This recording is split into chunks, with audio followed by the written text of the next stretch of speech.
একজন এমন নাস্তিক, হ্যাঁ, যে সে রাসূলুল্লাহ সাল্লাল্লাহু আলাইহি ওয়াসাল্লামকে গাল দিচ্ছে, আর তাকে আপনি গাল দেওয়ার জন্য আধা ঘন্টা সুযোগ দিচ্ছেন। আপনি এটা একজন মুসলিম হিসাবে কি করে মেনে নিচ্ছেন যে একজন মালাউন গাল দিতে থাকবে, আল্লাহ তার উপর দুনিয়া আখিরাতে লানত করুক এবং আল্লাহ রাব্বুল আলামিন তাকে এমন শাস্তি দিক, যেই শাস্তি থেকে সারা বিশ্বের সমস্ত মানুষ শিক্ষা নিতে পারে।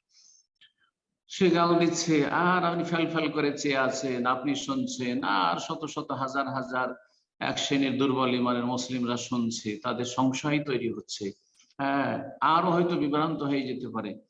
আর আপনি চুপচাপ কি করে বরদাস্ত করছেন? একটা গাল একজন কি মুসলিম কি করে বরদাস্ত করতে পারে? আমার সামনে, আপনার সামনে একজন কাফের রাসূলুল্লাহ গাল দিচ্ছে, আর সেখানে আমি শুনবো বসে বসে? এটা সম্ভব? অসম্ভব কথা। এটা এই সুযোগ দেব না? মোটেই দেব না।